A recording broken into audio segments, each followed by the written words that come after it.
Bonjour à tous et bienvenue sur cette chaîne dédiée à l'histoire et au patrimoine. À chaque vidéo, je vous invite à découvrir, à analyser, mais aussi à tenter de résoudre les grandes questions de notre histoire.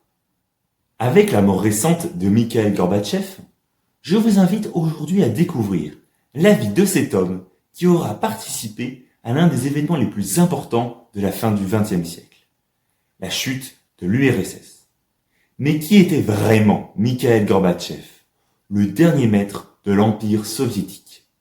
Né en 1931 au nord du Caucase, le jeune Mikhaïl est le fils de parents kolkhoziens, c'est-à-dire d'exploitants agricoles de fermes nationalisées par Moscou, dès 1929. C'est là-bas qu'il sera envoyé pour y faire des études de droit. Proche du centre du pouvoir communiste, il adhère au parti en 1950. Débute alors une ascension politique au sein de l'URSS. En 1962, il devient le dirigeant de la ville de Stavropol dans le Caucase. Remarqué par le chef du KGB, Yuri Andropov, il est élu en 1971 au comité central du Parti communiste de l'Union soviétique. Ce dernier était la plus haute instance du régime et dirigeait toutes les activités du parti et du gouvernement. Gorbatchev en deviendra le secrétaire général en 1978.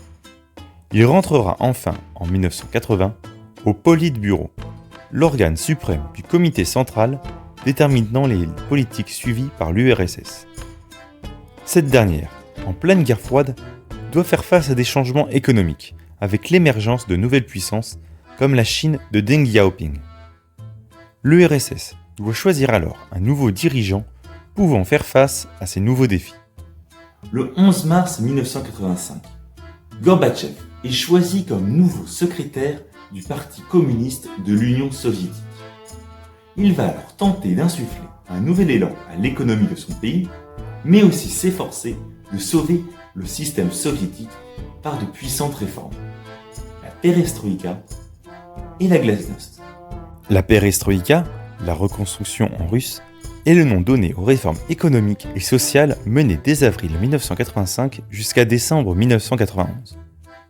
La glasnost, la transparence en russe, est quant à elle une politique favorisant la liberté d'expression et la publication d'informations.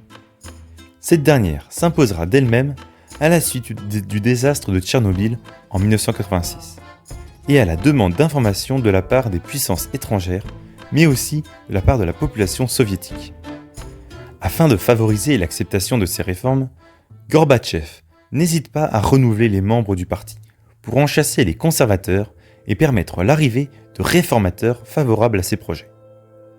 Le secrétaire général ne s'arrête pas à mener une politique intérieure et va proposer à son adversaire, le président des États-Unis Ronald Reagan, un accord diplomatique visant à un désarmement nucléaire des deux puissances. Ce traité, amenant à la fin de la guerre froide, était une nécessité pour l'URSS, n'ayant plus la puissance de maintenir la course aux armements face à l'Amérique. En 1989, lors d'une visite en Chine, on sollicite son opinion à propos de la Grande Muraille. « Très bel ouvrage, dit-il, mais il y a déjà trop de murs entre les hommes. » Un journaliste lui demande « Voudriez-vous qu'on élimine celui de Berlin ?» Gorbatchev aurait alors répondu « Pourquoi pas ?» La chose sera faite le 9 novembre 1989. Lorsque le mur de Berlin tombera, permettant ainsi la réunification des deux Allemagnes. Cet événement ne sera alors que le prémisse de la chute de l'Empire soviétique. En effet, les réformes de Gorbatchev ne réalisent pas pleinement leurs objectifs. La perestroïka provoque des pénuries des biens de consommation, crée des inégalités sociales et entraîne un mécontentement populaire. La glasnost, permettant une démocratisation du régime, réveille les consciences nationalistes au sein des diverses républiques socialistes de l'URSS, provoquant ainsi divers troubles et conflits.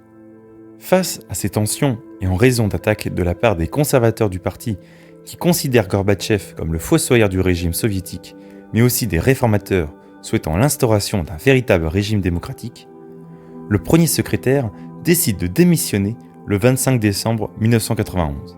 Après avoir signé le 21 décembre les accords de Minsk mettant fin à l'Union soviétique. Devenu persona non grata et considéré comme le dernier symbole d'un ancien régime totalitaire, Mikhaïl Gorbatchev ne cessera pourtant jamais de vouloir revenir sur la scène politique. En 1996, il se présente même à l'élection présidentielle russe, mais ne fera qu'un score de 0,5% des suffrages. Vaincu, il décida de vivre en retrait et de s'investir dans diverses organisations militantes en faveur de la protection de l'environnement. Mikhaïl Gorbatchev disparaît le 30 août 2022 à l'âge de 91. Le 2 mars 2021, Vladimir Poutine disait de lui « Vous appartenez de plein droit à une pléiade d'hommes extraordinaires, d'hommes d'État remarquables qui ont influencé de manière significative le cours de notre histoire mondiale et nationale. » Cette phrase résume la vie et les actions de cet homme poignant, qui par sa disparition clôt l'un des chapitres les plus importants de notre XXe siècle. Je vous remercie pour votre attention et pour votre fidélité. Je vous donne rendez-vous pour une prochaine vidéo. N'hésitez pas à vous abonner, à liker et à écrire en commentaire vos questions. En attendant, je vous dis à très bientôt.